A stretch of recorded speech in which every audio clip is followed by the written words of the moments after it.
You're listening to Those Dram Yinzers with your hosts, John and Zach.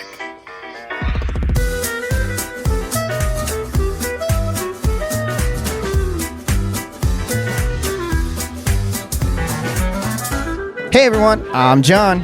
And I'm Chris. And welcome to Those Dram Yinzers, where we drink whiskey and talk about it. Sounds like a plan to me. For everything Those Dram Yinzers, be sure to visit thosedramyinzers.com.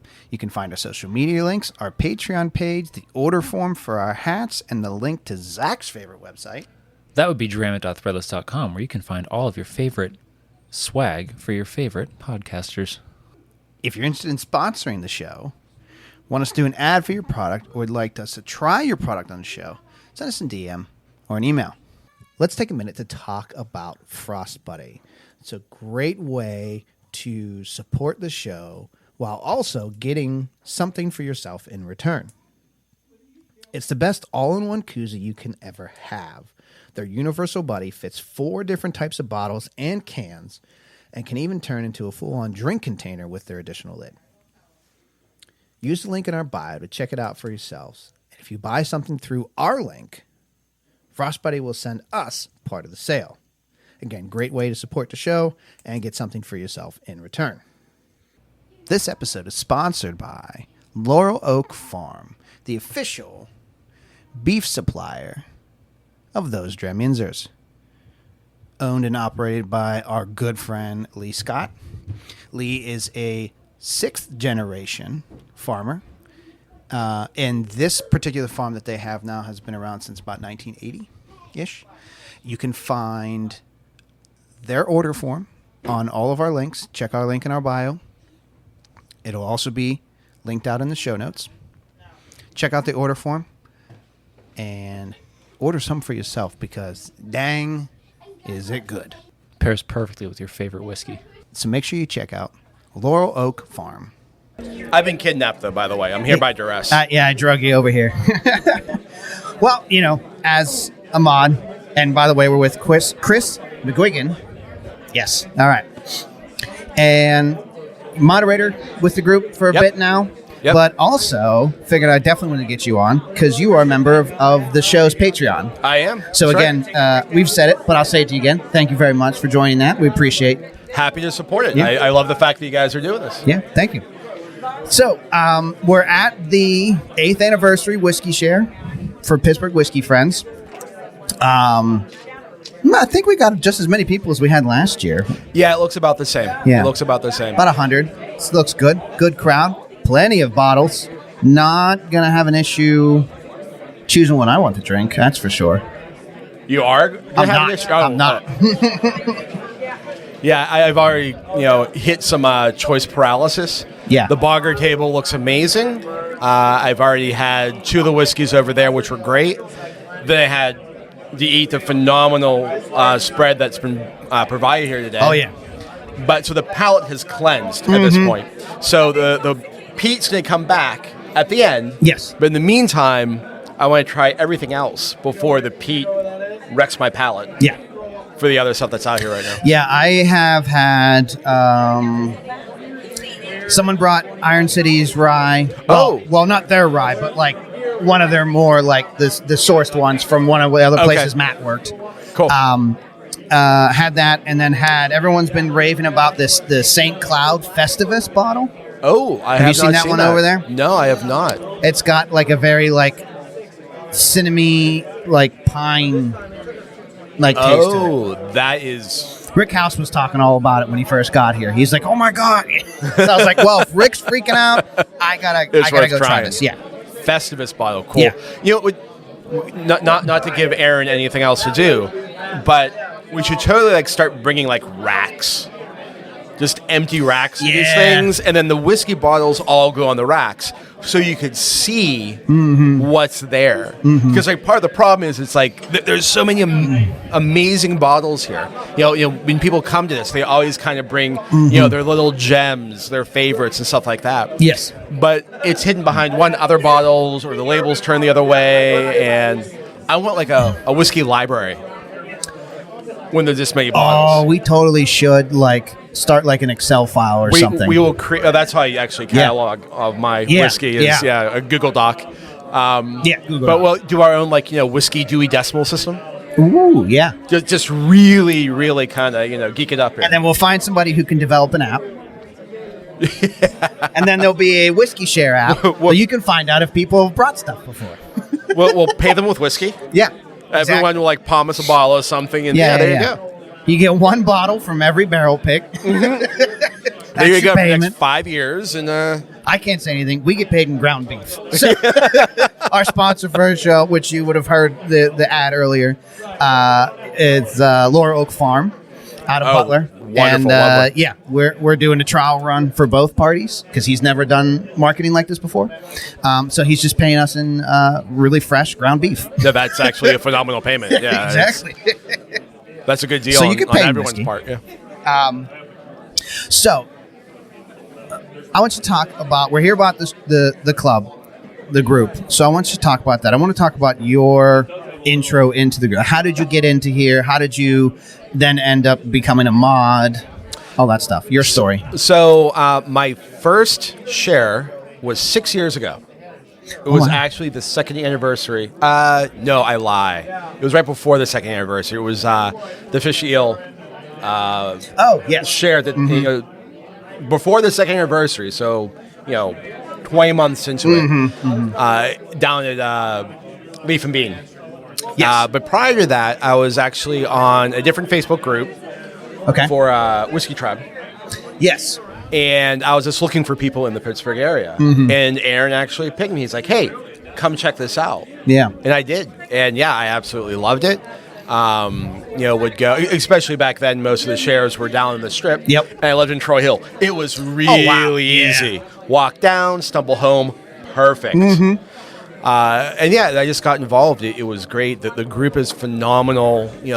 People aren't greedy with their shares. They bring fun stuff. The idea is you do get experience so much more, way more than most of us would ever be able to reasonably try and afford and even able to obtain, even if you had the funds to do it. And then from there, just got involved. Did what I could when I could, and at some point the admins were looking for some help.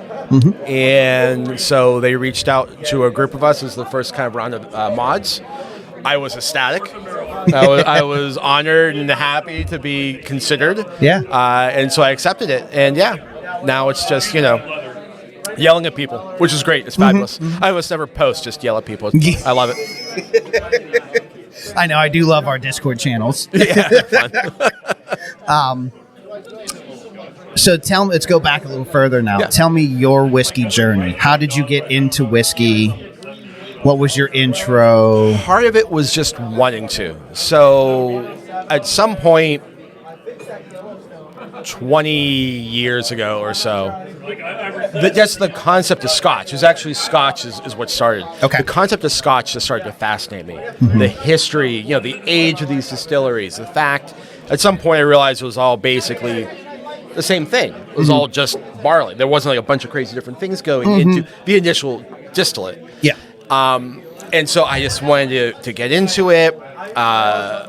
Some friends let me try some stuff. I bought a couple bottles. I had a whiskey share at my house where I just reached out to a bunch of friends. I'm like, if you have a bottle of whiskey, bring it. Buy one, bring it, and try it. The result was a bunch of friends brought whiskey that they got from somewhere else, and good stuff. It was like Lafroig and Balvenie and stuff like that they didn't like. So they brought it to this whiskey thing that I put together, and there was about 20 or so of us that were there, and so many of them just left the whiskey. So I'm like, oh, great, now I have a little collection. And then what really did it was, so I started collecting and buying and drinking, but didn't really get too crazy into it. My wife and I went on vacation in Ireland and Scotland.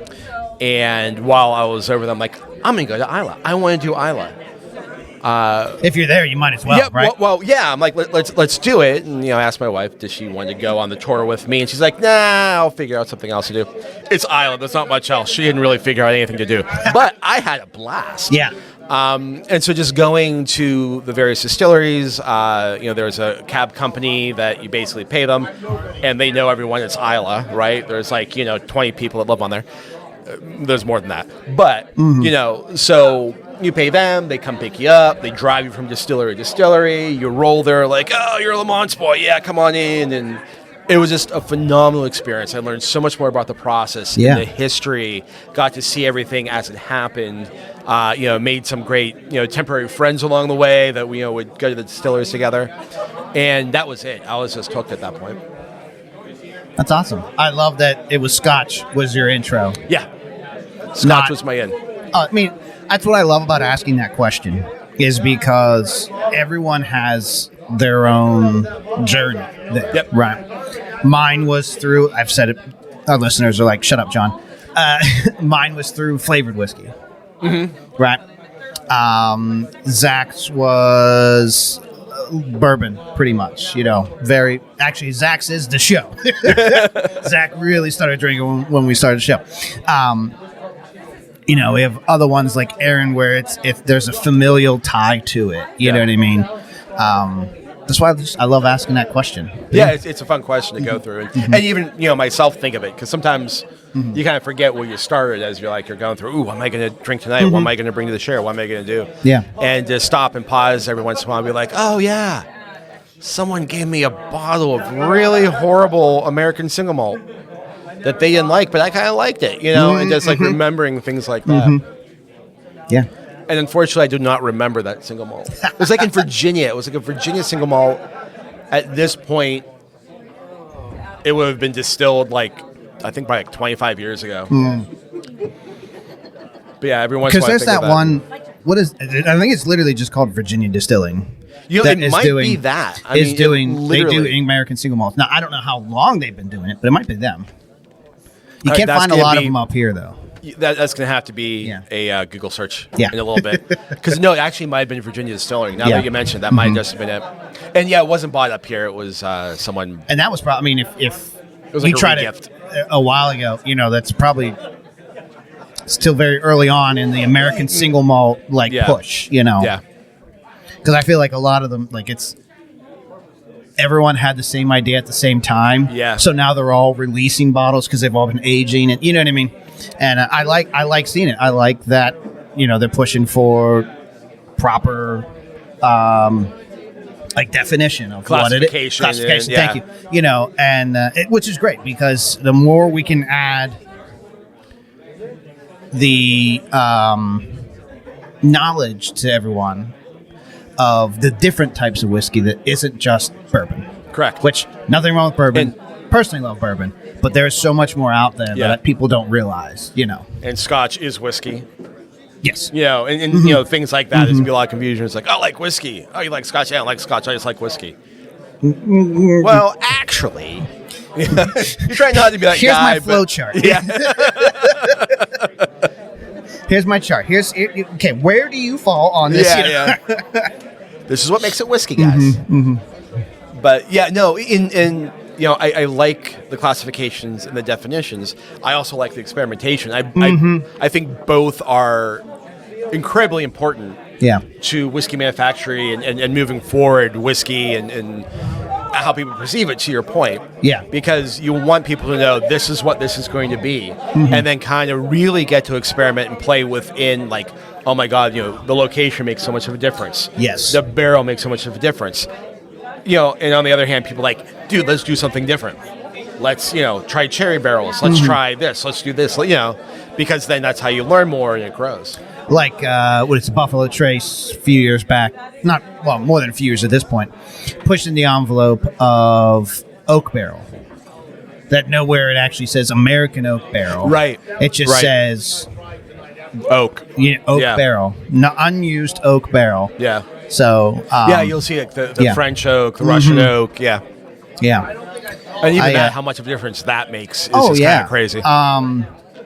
Even just, you said like location of the distillery, location in the barrel house. You could have two next. That's my favorite fact that I tell people, is that I could have one barrel next to another one.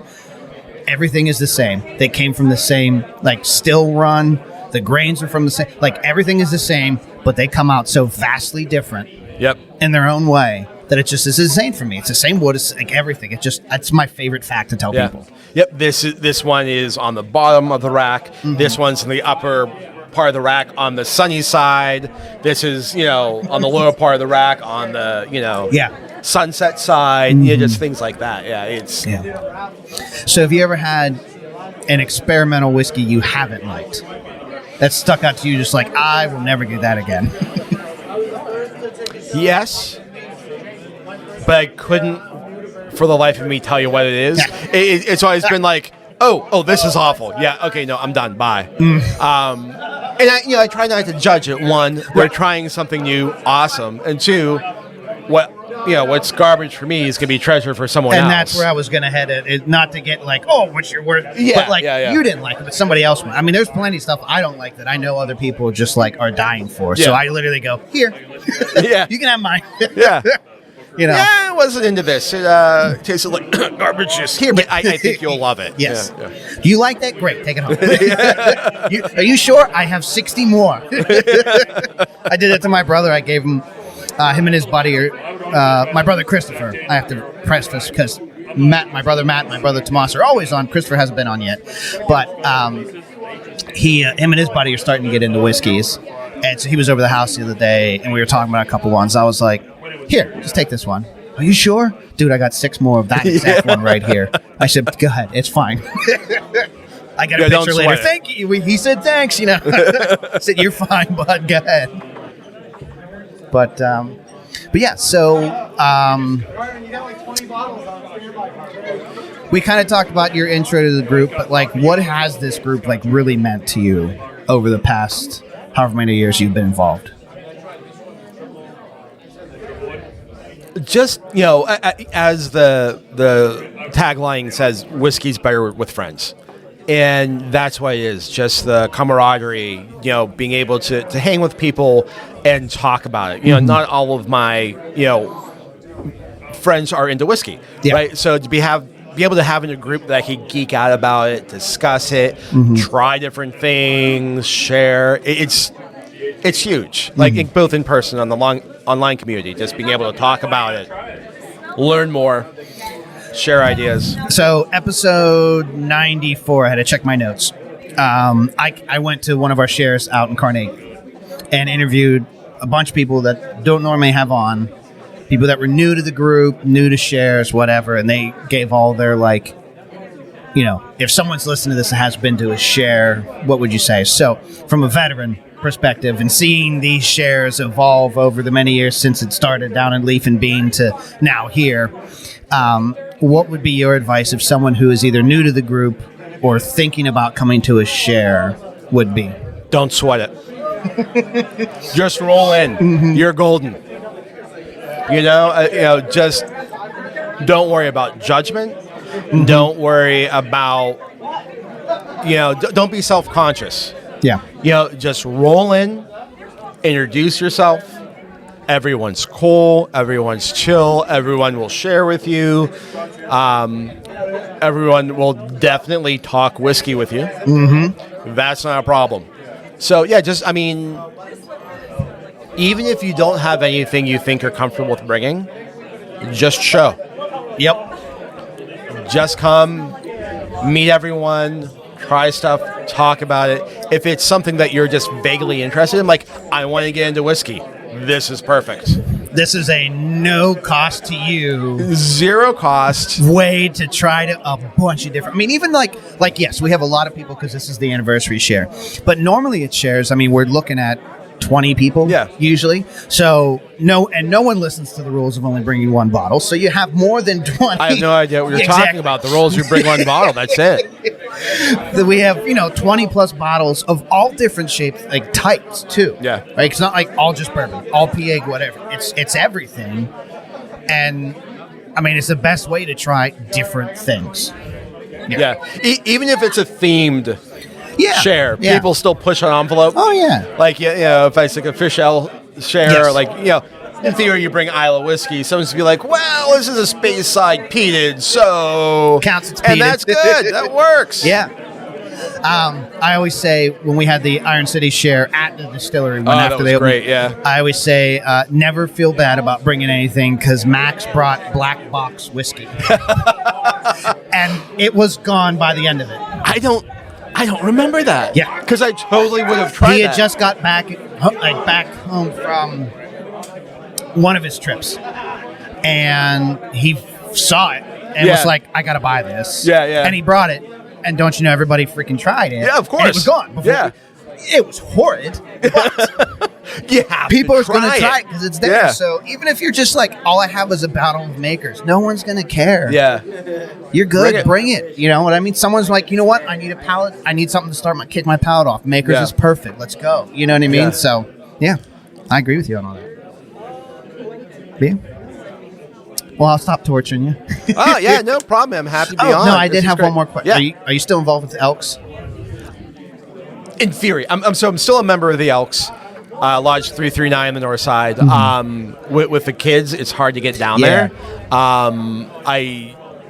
They want me to keep on curating the whiskey selection because where I was gonna we go would with do that. the Yeah. but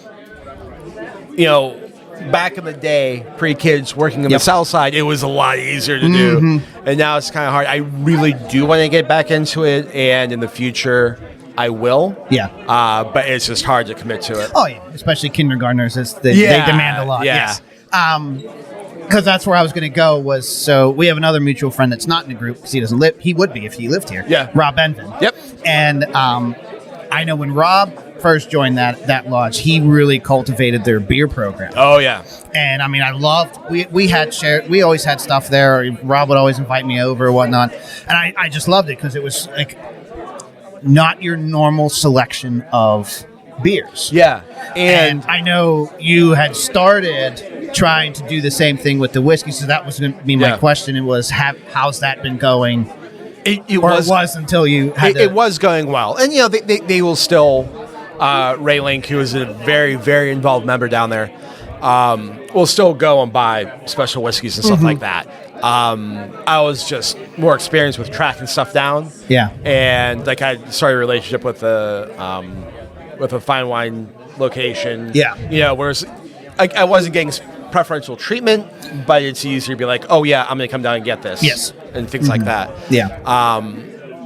And so, I'd bring stuff in, we'd do a special list, and there would always be one member only, so you had to be an Elks member. Nice. I'd get Angel's Envy, the rye. Yeah.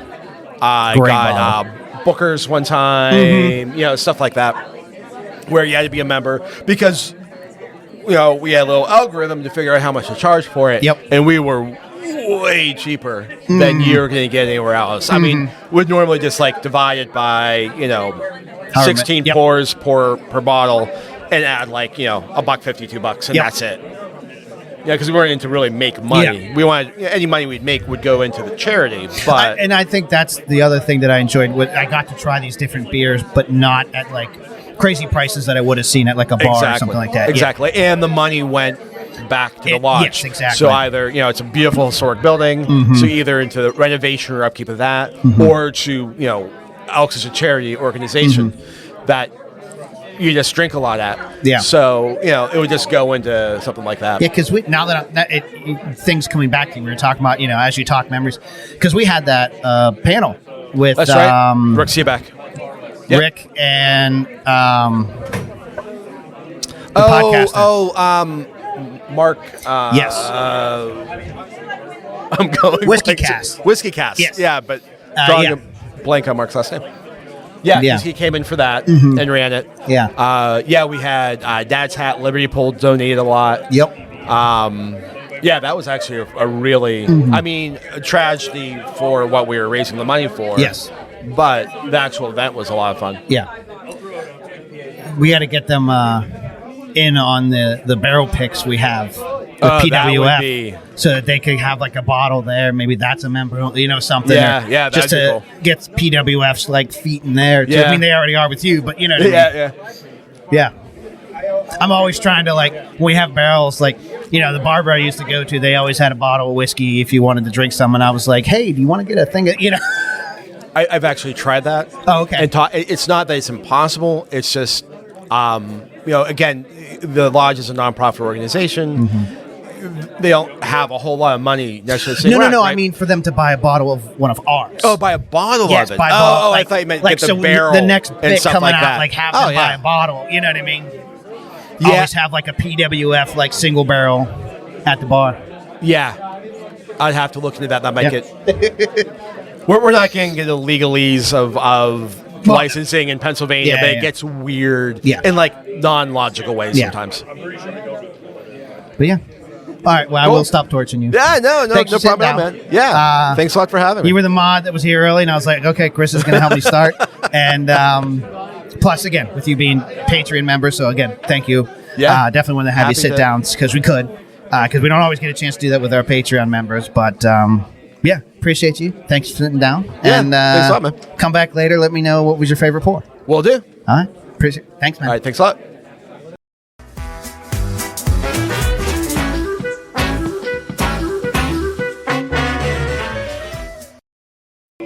Alrighty, and we're back with Brian, our resident bogger. How you doing, brother? Good. Long time no see. I haven't seen you since last year's share. Advent calendar. Well, this year, last year. Yeah. And then the year before last, I actually won a spot on the podcast that still hasn't happened. That still hasn't been filled. Yeah, I was listening to last year's episode on the way and up I brought here. it up last year too? Sure did. We all, me, you, and Zach were both. I'll bring it up forever. I did get the hat though, so. You did get the hat finally, yeah. Which we're getting new ones too, so you'll have to get a new one. Yeah, there we go. Sign me up. Anyway, well, hey man, thanks for coming on. Absolutely. I know you're getting. I didn't realize what time it was. Jeez, and I know you're getting ready to leave, so won't keep you too long. But what's new with the bloggers, man? Status quo, putting on a bunch of shares. We got the holiday party coming up here in November. That's my favorite event of the year because it's very food heavy. But we're going to do a bunch of giveaways. I shouldn't say giveaways, raffles for charity. Yeah. Prizes are TBD yet. Last year we gave first prize was a smoker with a couple of different bottles, including Octomore and stuff like that. Yeah. So I think this year you got Octomore 15 series that's getting dropped, so maybe there'll be the full vertical in there somewhere for somebody to win. Nice. So, I mean, that's a big thing with us. A lot of people come to our shares, and they always ask, hey, can I pitch in some money? And I just always like to tell them, wait till the end of the year, buy a bunch of raffle tickets. Right? It's the best way to support the group. So. Yep. For sure. But, yeah. How have the shares been going the past year? Oh, they've been great. Really good turnout. Got a lot of new people turned on to smoky and peated whiskey. Good. We introduced something this year. We recognized Cade at our last share a couple of weeks ago, actually. Just as being a really loyal member to the group and stuff like that. So he kind of got to pick the theme there. We do hashtag NBR, which is non-bogger related, where you can post, non-peated or non-smoky whiskeys. And he's our enforcer there. So we had a hashtag NBR share where we had bourbon, unpeated whiskeys, whatever your stickles your fancy, add a bogger share. So I think we're going to start doing that as a yearly theme moving forward. So that way it's a lot more crossover. If you're scared of peat, you can come. Know there's going to be something you enjoy there, but also, dabble in something new. So I've talked other shares for here about just like advice for people who haven't come to a share yet, might be hesitant because of whatever. And I think it's worth you. I mean, given your opinion, it's probably the same as my opinion of someone who has never been to a blogger's share or is scared of the peat. Yeah. So they've heard from other people about shares for this. So, what would your advice be to someone on the fence about coming? Just show up. A lot of people feel like because it's a bottle share, they're going to have to necessarily bring something, and they don't know what to grab off the shelf. And we encourage just coming out and trying everything, right? Like amongst myself and the admins, we'll bring enough just to fill a share alone. Yeah. So. And then if you're uncomfortable not bringing anything, bring a bourbon, bring a rye. You might get a hot dog sticker on it from Cade. Director of censorship once again. I love that. But, you'll still be welcome with open arms. We just want to spread the message of our Lord and Savior, Pete. So we welcome anybody to just come out, give it a shot. We try to have really, really good food. The holiday share, we do lamb, prime rib, ham, homemade scallop potatoes. So it's quite the spread. So come for the food and have a dram too. So for sure. And I mean, there's always Bogger representation at PWF shares as well. And what I like it is it's not Scotch, it's peated whiskeys. Absolutely. And it's not even just peated whiskeys, right? Like Liberty Pool had the Mesquite smoked rye, right? Yes. That's smoky. Yes, Smoky, Bogger, peat peated, bogs, yes. it all goes together. Yeah. But we opened it up to any type of smoky whiskey, Brimstone from Texas. Yeah. You know what I mean? That'll burn your chest, but A little bit. it's still welcome. You know what I mean? And it actually shows up here and there. Yeah. Dave Coopy loves to show up with that. He does love that one. We were talking about advice for people to coming to a share, and I don't think there's any fear that anyone has to have other than just social anxiety. But everyone there, just like everyone here, is super friendly. Yeah, I mean, that's totally valid. I mean, to your point, there's peated rye from Liberty Pool. You know, that's a great entry. And then, but on the opposite end of the spectrum, there's Octomore, right? You know, the heaviest peated whiskey in the world. And you'd be surprised how many people we've converted with Octomore and Lefroy, Carchis BX specifically. Rich loves to brag how he's turned 6 or 7 bourbon guys into peat guys now. Casey Bartkus being one of them, right? So you're definitely going to find something, and it may surprise you of what that thing is, right? Like, it's just go into it with an open mind, try some stuff. You might hate everything you try that day, but that's fine. Like I said, come for dinner. So, hopefully you'll find something you like. But you tried it, and, no one's going to shit on you for that. So. No, we don't. We just want everybody to at least approach it with open arms, right? Yeah. Like, so many times I've had conversations online, which, like, people say they'd swear off Pete. Well, just come to one Bogger share. If you don't like it, valid, But if you do, I think you'll start coming to a lot more. So. Yep. There's a gateway drug there for you somewhere. Without a doubt. I haven't bought a bottle in PA or stateside in years because all the good peat is gate kept over in the UK, unfortunately. For sure.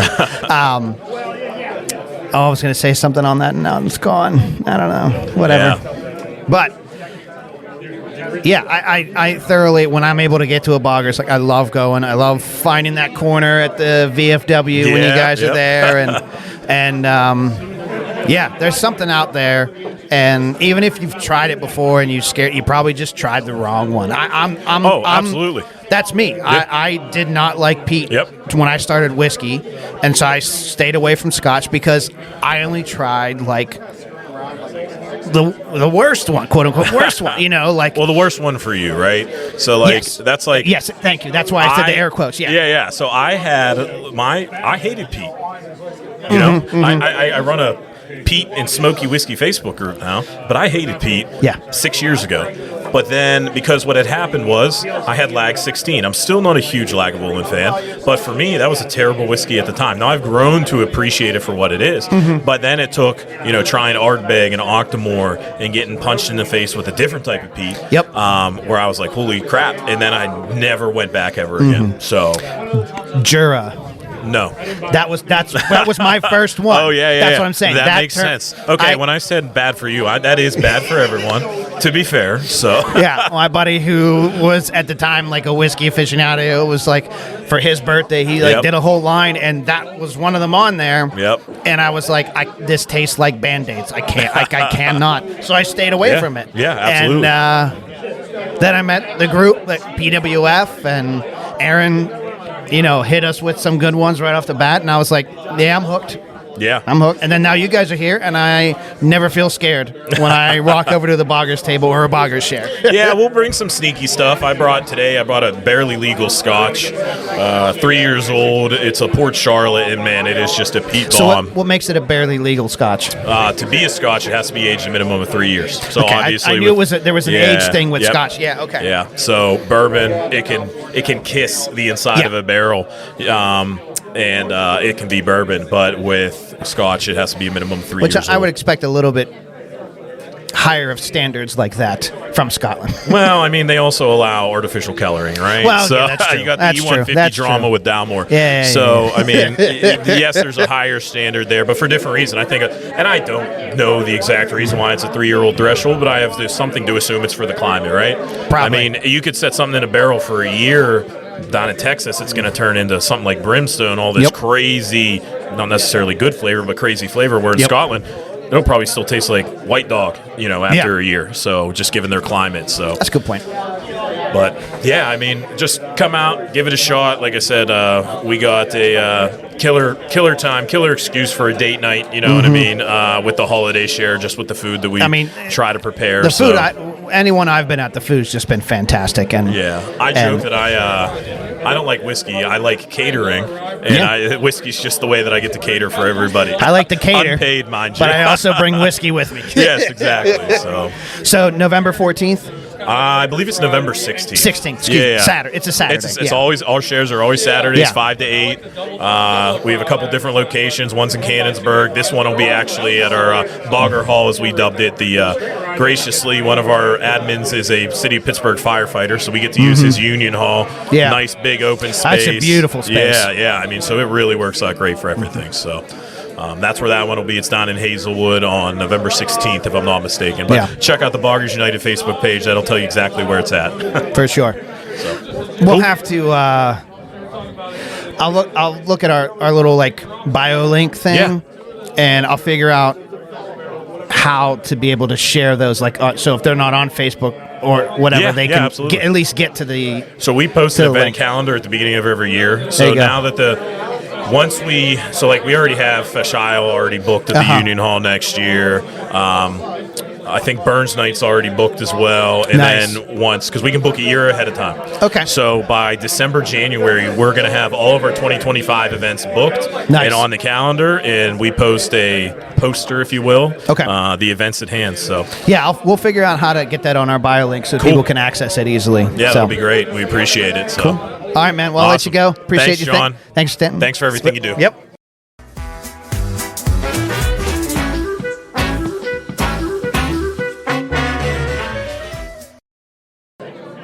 Alrighty. And we're back. Sorry. He was drinking.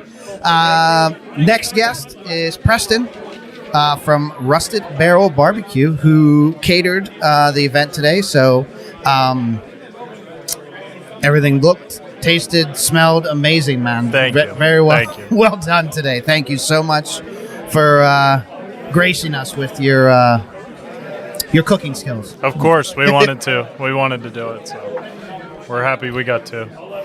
So let's first talk, barbecue. So how long have you been doing this? Where can people find you or book you? So we haven't. We haven't done the food truck at all this year. This is the only event we did. Oh, we wow. kind of put a hold on everything. We kept the food trailer. It's sitting. Maybe in a year or two we'll get back to it. But my wife is pregnant, so we're expecting. Congrats. So we kind of put a hold on everything, and we both have full-time jobs. So makes sense. Not booking anything, but no, we've both been cooking forever, and my dad did barbecue catering when I was a kid, so I helped him and my pap do pigs on the spit and whenever I was growing up, so it was kind of a natural thing. And then I did a rib cook-off, I think it was in 2017, 2018, and we won, and we ended up booking a lot of stuff from winning the rib cook-off when we didn't have a business built, so we kind of just scrambled and put something together so we could start booking catering jobs. Yeah. And we just went from there, and the big thing was I just wanted to do cook-offs at first, and then but the more cook-offs you do, the more people that wanted you to cater this and cater that, and we did them here and there. Yeah. And at first we were kind of booking anything that came to us, and now it's kind of like we can do what we want to do, which is fun. It makes it more fun because we cook because we want to. We cook because we love it. So more of a it's the hobby, right? Like a fun hobby that you're not banking on for the bank. So it's like anything else. If you start doing it for a living, it kind of ruins it. So we were kind of shying away from that. Yeah. So. Well, I enjoy it, and everybody here's enjoyed it. So, anywhere you're at, I'll be. You know that. Thank you. Next event you do. So, how long have you been part of Pittsburgh Whiskey Friends? I've been a member of Pittsburgh Whiskey Friends. Oh, hell, I don't know. At least a couple years. I'm trying to think of when I got into it. It was... It's been 2 or 3 years that I've been a member. It was a a friend of the Huffs, so I was always around Liberty Pole. And I think that's kind of what started it is one of the shares was there, and I got invited to the share and showed up at the share and started getting into that, and then it just took off from there. So awesome. Been to every one that I can since then. So what is your whiskey journey? How did you get into whiskey? So what was that like for you? So my day job, I work in oil and gas. The company that I was working for went under, and I kind of needed an in-between job before I could find a job. I've always kept my CDL, so I started driving truck, and I was driving all over the country. And I have a buddy, Josh, that's super into whiskey, and it turned into, oh, well, where are you headed this week? And I would tell him, and he'd say, oh, well, there's a liquor store in this town. Stop there on your way and look for this. And he always gave me a wanted list, and then a couple times he was, oh, well, that's really good and hard to find. Get 2 of them, get one for yourself. Yeah. And then it slowly built to where I had this collection of whiskey, and I wasn't, like, I enjoyed whiskey, but I wasn't that into it. But the more I had, the more I got into it, and so it just grew from there. But I've always enjoyed whiskey. It wasn't a collector, I guess. Now it's a collection. And what was do you remember your first whiskey? Where you were like, I want to enjoy this more. I'm trying to think of what one really turned it around. I mean, I will go back to the whole Liberty Pole thing that started. I was always a fan of distilling. I distilled whenever I was like a kid. Yeah. Like in high school, I had a little still, so I was always into the little home distilling thing. And whenever they first opened, I went up to, we did a tour at the Bradford House right up the street, and it was like a connected thing to where after the tour, they told you to go down to Liberty Pole. They just opened up and do a tasting. So I went down, tasted, and met Jim Huff for the first time. Gave him a bunch of shit because, I'm from Washington. My family's lived in Washington for hundreds of years, and it's like, hey, you're kind of, ripping our, where are you from? And like, kind of grilling him a little bit. Me and my buddy gave him some shit, and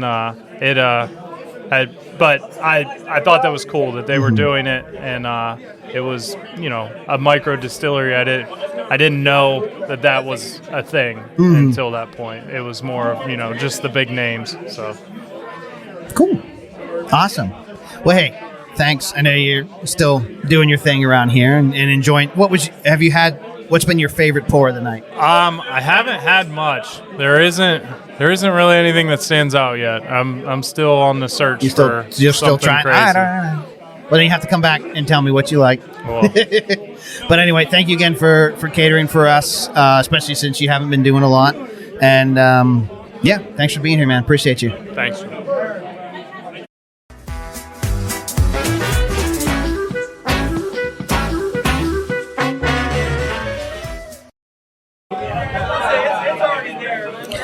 Alrighty, and I'm back with our final interview for this episode. And of course, it had to be the one and only Aaron Hajduk. Hi again, Aaron. Hello. This episode is brought to you by the letter W. True. That's fantastic. I love it. For whiskey. In case anybody was confused. So, another year, huh? Another year, 8 years. Yeah. Time flies. It does. It's like children. They grow up. Yeah. I asked you last year, from year 1 to year 7, whatever. So I won't make you recount all of that. But what's been a highlight moment for you this past year? Really, I think for year 8, it's all the new faces that I've been seeing at chairs. Yes. Like any hobby, whether it's whiskey or cigars or comic book collecting or whatever, you have new people coming in, old people maybe going out, or people get life intrudes. Kids get a little older, you get involved in kids sports, you get involved in whatever they're into, dance, gymnastics, all that stuff. So people, it ebbs and flows. And I think we've seen a lot of new faces, not a lot of new members. we're at almost 5,400 members now. That's awesome. And I see a lot of new people in this last year that I didn't see last year, which I think is awesome. I think from a pure admin mod perspective, I think Casey. I say it as much as I can. Like, he's been a huge help, and really just taking a lot of workload off of me. Yes. Things were kind of crazy for me with work over the last year, and so he's really helped a ton. And I can't, he couldn't be here today due to some family obligations. Yeah. But really appreciate all the work he's put in. I think I love seeing the amount of craft distillery activity, between Liberty Pole and the amount of effort that PA has going on right now. I think, I still hope for the PA Rye Trail to become a thing. Yeah, we're working. I think just in general, I think Pennsylvania is missing out on a great opportunity. Yep. From a historical perspective, as well as from a love and community perspective. Yep. So I think, as much as everybody's going to groan when I say this, the one thing people should be taking away from the amount of activity you see around PLCB, fine wine and good spirits stuff, even though it might be a negative in how it happens, the interest that powers that and fuels that tells you the amount of love for this spirit in the state. So, and I know, there's the whole people chasing maybe the wrong thing, but there is no wrong thing, right? It's where you're at in your journey, and we all started there. Yep. For some of us, it was a lot easier. Depending on when you came in, yeah. Post-COVID world is an interesting world. But so it's stuff like that. I think the communities are getting stronger and better. I think our charitable efforts grow year over year. So getting buy-in from that, it's powered by the community. So if the community doesn't see the value or agreement in that, it wouldn't work. It wouldn't grow, and it's growing. So I don't know. Was that 5? That's was that a top answer. 5? Or? That's a great answer.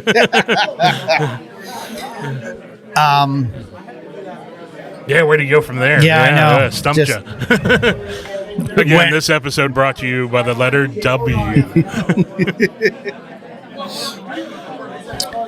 What, do you remember off the top of your head, what the final charitable donations we had last year was? At the holiday charity effort alone was almost 35. Yeah. At the end of it, with some things that came in outside of the normal. Some people made some donations late that didn't want any kind of credit or whatever for, which was awesome. Thank you. That some matching donations came in a little bit later. So I think we were around 35 when it all shook out. And then from the other stuff during the year, that's the stuff that's a little grayer for me. I'd say we probably I'd say 42, 43 is probably. Yeah. And that's, in the previous year we were at There's a complaint box. Outside. I think previous year we were at 32 at the end of the year. So, so not bad. 11K, about 11K growth. Yeah. No, it's good. That's another reason that Zach and I love being part of this group is because of that. Him and I come from very much from a philanthropic background anyway. And I hope, this year, I would love to reach that 50K mark. Yeah. I don't know that it's going to be this year, but, and I'm not saying it's not possible. What I am saying is, there's a lot of challenges for folks going on right now. So I don't know that we'll hit that mark this year. If we can make the same mark this year, I think that would be a powerful statement. But But I would like to see growth. Maybe we could hit 45. That'll be Good goal. Nothing wrong with that. Modest growth Modest, yeah. in a modest economy. Oh, my goodness. Well, again, from Zach and myself, thank you for everything.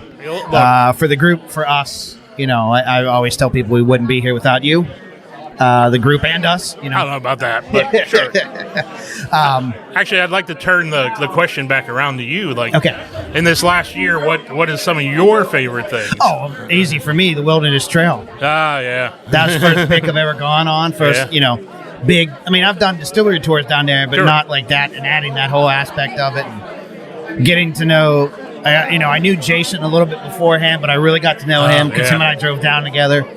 Got to meet Harold, like all the other guys that we went on. Like, again, didn't know them prior to it, and got to hang out and there's a type of camaraderie that you get from a pick that's like I think like any shared experience where you get to go on anything with whatever it is. A tour of some type or an effort of some type with some other, with a core small group. You get that small group dynamic.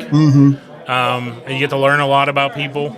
I learned that. I mean, every pick that I get to go on, I learn a lot about the people that you're there with. That like you have conversations at shares and all that, but then there's like being with somebody over a 2-day period. Exactly.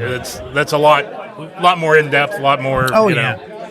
Yeah, less like cursory. I said, you're talking to plenty of people, but there's plenty of people here, so you're wanting to bounce around and have conversations with different people. And, it definitely, I mean, like I said, I got to know those guys really well because of our late night. Our late night thrown together shares in the. Was that? Was that a Holiday Inn? In the lobby of the Holiday Inn. Got to learn a lot. Learned how well traveled Harold was. Oh yeah. How he's gone backpacking by himself through Japan. I'm like, that's awesome. You know what I mean? So things you never would have learned by just chilling at a share. But that's definitely my highlight. Okay. For the past year, for sure. I'd ask Zach, but he's not here. He would say the Lily pick. That's it. Yeah. Lily pick was great. Yeah. That was his pick. I love that experience. That was so much fun. I didn't say that, but that was even now, like just everything leading up to that. I never, No, you're fine. You're good.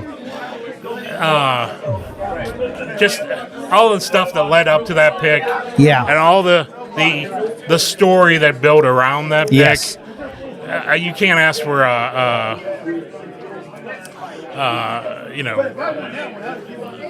things that come together in such a unique way, or purposeful sort of way, all at the same time. Oh, for sure. And I mean, I just love that. It was local, so more of us could come. I mean, we had just as many people outside the room as inside the room. And I liked that I was able to be a fly on the wall for that after going through an experience with everyone and doing that. But being a fly on the wall and trying to catch some video here and there and popping in and hearing you guys talk and all that stuff. And it's just I love the feedback we were getting from outside the room. Yes, as we were picking stuff or saying, we don't think this one makes it or whatever. Just kind of the thought process of the community. Yeah. That was also good, because that's the one we like too. We were hoping you guys weren't idiots. Yeah, no, that was that'd be if I had to guess and talk for him, that's what I think he would say. But who knows? I knew I was going. But anyway, that's a winner's mentality. Sorry, Aaron. No, it's fine. I had to think of what I wanted to say. Again, Aaron, thank you very much. Cheers to you, sir. This was a great turnout. It was a great event. Barbecue, Preston. Killed so it. Good. Fantastic. So good. He was carving it all right behind me. I was just like, The aroma. Oh yeah. Matched the palate, right? Like we like to talk in flavor, in whiskey terms, right? You sniff a whiskey and sometimes you get a completely uninspired palate. this all matched up. The aromas that were generated in this room, and then when you got to taste the barbecue, yeah. Preston, what's the official name of your business? Rusted Barrel. Rusted Barrel. Fantastic. Look up Rusted Barrel, find them, give them some love, give them some For business. sure. They killed it. For sure. So the only thing I have left is, do you want to do the outro? What I got to say? Cheers to Yins. Cheers to Yins. I see. I'm so uncomfortable with the Yins. That's why I make you do it.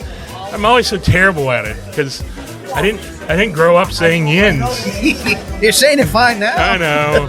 It just always feels weird. I feel like it's forced. Nah, I like torching you. Cheers to Yins. There we go.